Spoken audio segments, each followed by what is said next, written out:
বন্ধুরা, তোমরা কেমন আছো? আশা করি নিশ্চয়ই তোমরা ভালো আছো। আজ আমি গন্ধার বা গান্ধার শিল্প সম্বন্ধে আলোচনা করব। আলোচনা শুরু করার আগে প্রতিবারের মতো তোমাদের বলে রাখি, তোমরা যদি পারো চ্যানেলটা সাবস্ক্রাইব করো, ভালো লাগলে লাইক, শেয়ার, কমেন্ট করো। তাহলে চলো এখন গন্ধার শিল্প সম্বন্ধে আলোচনা শুরু করি। খ্রিস্টপূর্ব 50 থেকে প্রায় 500 খ্রিস্টাব্দ পর্যন্ত উত্তর পশ্চিম ভারতে একটি বিশেষ ভাস্কর্যের বিকাশ হয়। এর নাম ছিল গন্ধার শিল্প। উত্তর পশ্চিম বা গন্ধার অঞ্চলে এই শিল্পের কেন্দ্র ছিল বলে একে বলা হয় গন্ধার শিল্প বা গান্ধার শিল্প। যদিও ব্যাক্ট্রিয় যুগ থেকে এই শিল্পের সূচনা হয়, কুষাণ যুগে এই শিল্প বিশেষ পরিণতি পায়। উত্তর পশ্চিম ভারত মৌর্য যুগের পর বহুবার বৈদেশিক জাতির দ্বারা অধিকৃত হয়। এর ফলে আগন্তুক বৈদেশিক জাতিগুলির সাংস্কৃতিক প্রভাব কিছুটা এই অঞ্চলে স্থায়িত্ব পায়। এর সঙ্গে ভারতীয় শিল্পরীতির মিশ্রণ ঘটে। ব্যাক্ট্রিয় গ্রিকগণ যে শিল্পরীতির সূচনা করে তা অজ্ঞাতসারে শক ও কুষাণরাও বহন করে। গ্রিক, শক, কুষাণরা তাদের উত্তরাধিকার সূত্রে প্রাপ্ত শিল্পরীতির সঙ্গে ভারতীয় শিল্পরীতির মিশ্রণ এড়াতে পারেনি। এই মিশ্রণের ফলেই গন্ধার শিল্পের উদ্ভব হয়। অর্থাৎ ভারতীয় কুষাণরা উত্তরাধিকার সূত্রে যে রীতিটা পেয়েছিল তার সঙ্গে ভারতীয় শিল্পরীতি মিশ্রণ করে যে নতুন শিল্পের সূচনা করেছিল তাই ছিল গন্ধার শিল্প।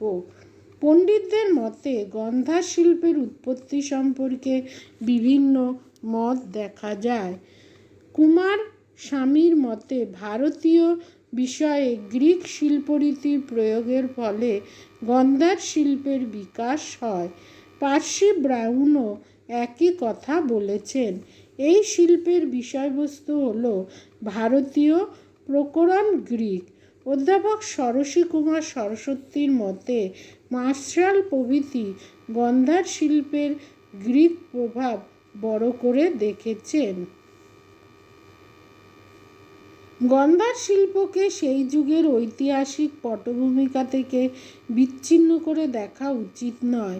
ব্যাক্ট্রিয়, শক, কুষাণরা উত্তর পশ্চিম ভারতে ঢোকার পর ভারতীয় সভ্যতায় প্রভাবিত হন।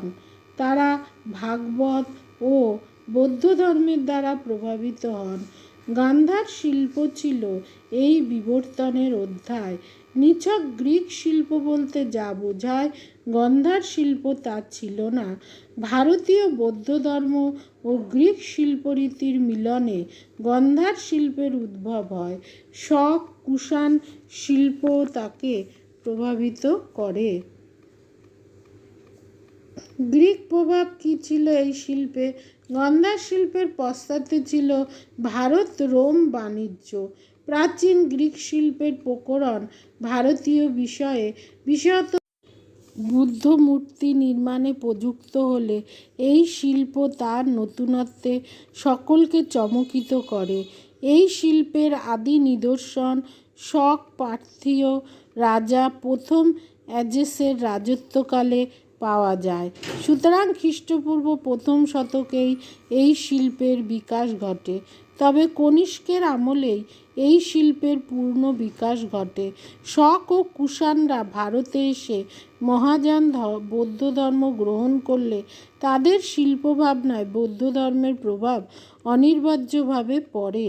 যেহেতু মহাযান ধর্মে বুদ্ধ মূর্তি, বোধিসত্ত্ব, মায়াদেবী প্রভৃতির মূর্তি পূজার নিয়ম ছিল, সুতরাং গন্ধার রীতিতে বুদ্ধ, বোধিসত্ত্ব প্রভৃতির মূর্তি নির্মাণ আরম্ভ হয়।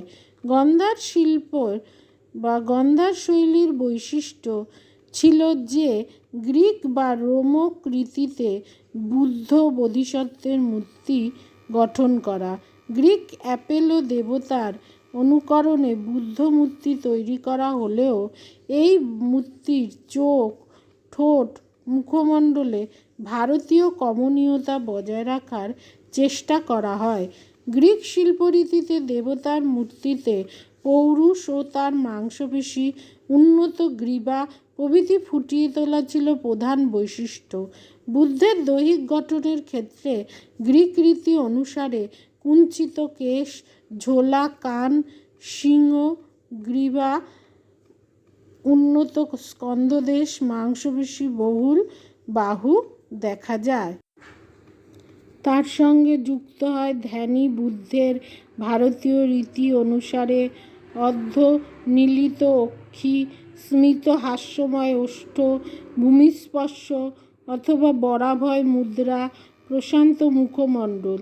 গ্রিক দৈহিকতার সঙ্গে যুক্ত হয় ভারতীয় আধ্যাত্মিকতা।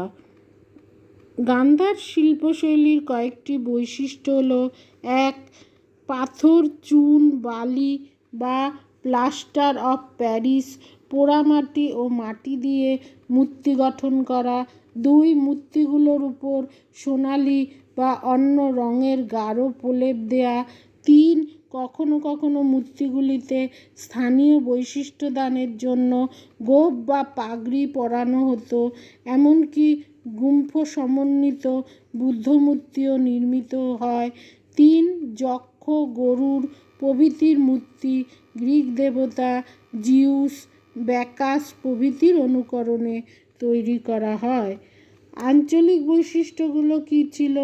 বিমারান অঞ্চলে পাওয়া বৌদ্ধ মূর্তিগুলোর বৈশিষ্ট্য হল কাঁধের উত্তরীয় প্রভৃতি দেহ থেকে স্বতন্ত্রভাবে দেখানো হয়েছে। উত্তরীয়র নিচে দেহের অংশ প্রস্ফুটিত, উত্তরীয়র ভাঁজগুলি আন্দোলিত। ২.